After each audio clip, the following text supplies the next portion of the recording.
कि हजरत मोहम्मद का जो पूरा जीवन काल था, उस जीवन काल में, उनके जीवन काल में सबसे ज्यादा लड़ाई हुई। ऐसा बताते हैं कि 84 ऐसी लड़ाई हुई जिसमें उन्होंने प्रत्यक्ष या अप्रत्यक्ष भाग लिया। 84 लड़ाई। लेकिन आपको यह जान के और वहां पे एक आश्चर्य होगा कि 84 लड़ाई तो हुई, लेकिन सबसे कम लोग मरे उस लड़ाई में। अगर एक लड़ाई होती है तो उसमें हजारों लोग मारे जाते हैं, लेकिन इस 84 लड़ाई में जो रिकॉर्ड बताता है, उस रिकॉर्ड के हिसाब से केवल 1014 लोग मरे। और जहां कहीं भी लड़ाई होती थी, हजरत मोहम्मद का हुक्म रहता था कि किसी भी ऐसे व्यक्ति और इंसान को मत मारो जो लड़ाई नहीं करता। ख्वातीनों को महफूज रखो, बच्चों को महफूज रखो, जो ज़ईफ हैं उनको महफूज रखो। अगर कहीं से गुजरते हो और वहां पे अगर किसी किसान और किसी की पैदावार को नुकसान होता है तो उसको बचाओ। इसलिए 84 लड़ाइयां हुई और उन लड़ाइयों में केवल 1014 लोग मरे। दुनिया का सबसे बड़ा रिकॉर्ड है। और जब प्रोफेट मोहम्मद जब मक्का में आए अपने पूरे सैनिकों के साथ, तो जिस मक्का वालों ने उनको अपमानित किया था, जिस मक्का वालों ने उनको पत्थर से मारा था, जिस मक्का वालों ने उनकी जान लेने की कोशिश की थी और उनकी तकलीफ के चलते उनको हिजरत करनी पड़ी थी, उस मक्का वालों को उन्होंने प्यार से जीता। और वो मक्का की जो फतह थी, ऐसी फतह थी जिसमें खून का एक कतरा भी नहीं बना। प्रोफेट मोहम्मद को जितना अपमानित किया गया था, प्रोफेट मोहम्मद के जिंदगी को जितनी तकलीफ दी गई थी, अगर वो चाहते तो जिस समय उन्होंने मक्का में प्रवेश किया, मक्का की फतह की, उस समय हजारों लोगों का कत्ल करा सकते थे, लेकिन एक भी खून का कतरा नहीं बहा और बड़े प्यार और मोहब्बत के साथ उन्होंने मक्का को फतह किया। इससे यह बात सामने आती है कि शांति और अमन इस्लाम का मकसद है। तलवार उठाई उन्होंने, तलवार इसलिए उठाई कि तलवार उठाने का उनको हुक्म था, मजबूरी थी तलवार उठाना, कि अगर तलवार नहीं उठाते तो मजहब का क्याम नहीं हो सकता। और हर एक जगह गीता में भगवान श्री कृष्ण ने अर्जुन को कहा कि तुम लड़ाई करो, अगर तुम लड़ाई नहीं करोगे तो धर्म की स्थापना नहीं हो पाएगी। अर्जुन वहां से भाग रहा था। अर्जुन ने बोला कि तीर नहीं चलाता क्योंकि मेरे सामने तो हमारे सारे रिलेटिव बैठे हुए हैं। भगवान श्री कृष्ण ने कहा कि यहाँ पे धर्म की स्थापना के लिए तुमको लड़ाई करनी पड़ेगी, तुमको लोगों को मारना पड़ेगा। अगर तुमने लड़ाई नहीं की तो धर्म की स्थापना नहीं होगी। तो एक विशेष परिस्थिति में हमको लड़ाई करने की भी जरूरत होती है। वैसे ही प्रोफेट मोहम्मद ने अगर लड़ाई करने की बात की तो वहां पे की जहां पे लड़ाई करना मजबूरी था, और वहां पे अगर लड़ाई नहीं होती तो शांति की स्थापना नहीं होती। इसलिए ये बात हमारे सामने आती है कि सबसे बड़ी जो बात है कि इस्लाम जहां जहां उन्होंने उनको जहां जहां वो लोगों को मार सकते थे, जहां जहां खून खराबा हो सकता था, वहां पे उन्होंने खून खराबा नहीं होने दिया। कभी कभी उन्होंने अपने को खुद अपमानित भी हुए। जैसे कि बहुत लोगों को मालूम हुआ कि सुलई हुदैबिया जो एक करार हुआ, एक जो मायदा हुआ, उसमें बहुत सारे ऐसे टर्म थे जो टर्म उनको कबूल नहीं थे, इस्लाम के मानने वालों को, मुसलमानों को कबूल नहीं थे। लेकिन प्रोफेट मोहम्मद ने कहा कि अगर यह मायदा नहीं करता हूं तो बहुत बड़ा खून खराबा हो जाएगा और उस खून खराबे से बहुत लोग मारे जाएंगे। इसलिए चलो मेरा अपमान हुआ तो चलेगा, लेकिन शांति के लिए, अमन के लिए मैं करार करता हूं, जिससे बहुत बड़ी लड़ाई टल गई। ऐसे बहुत सारे उदाहरण हैं।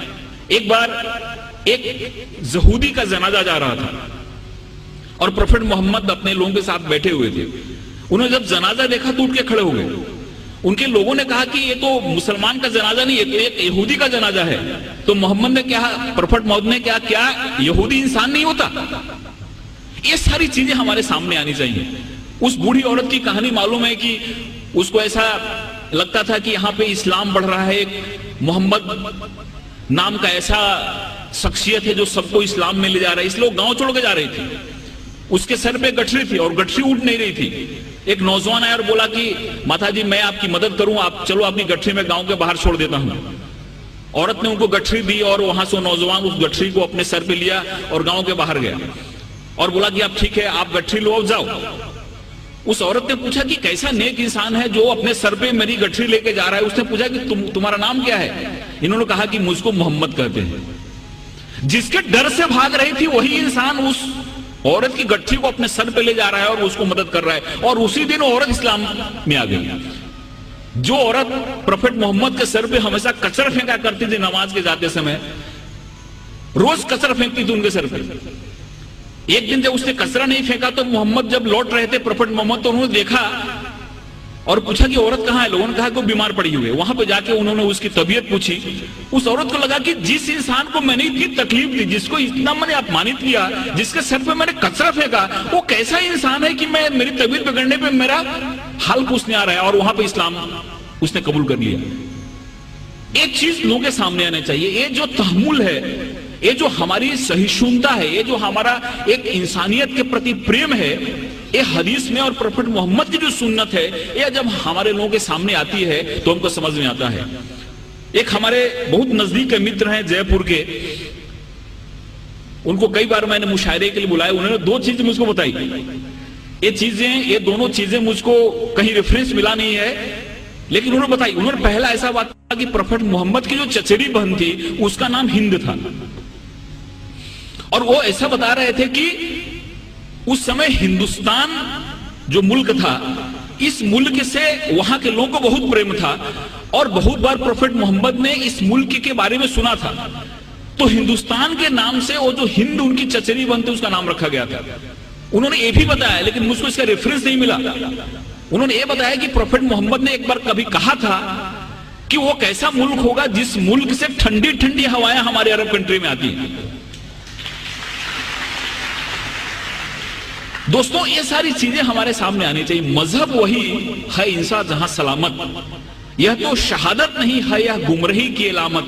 मासूमों का कत्ल है इंसानियत पे लानत, खौफ खा खुदा से एक दिन आएगी कयामत। दोस्तों, ये जो सुन्नत है वो हमारे सामने आनी चाहिए। ये जो उदाहरण है, ये जो मिसाल है वो हमारे सामने आनी चाहिए।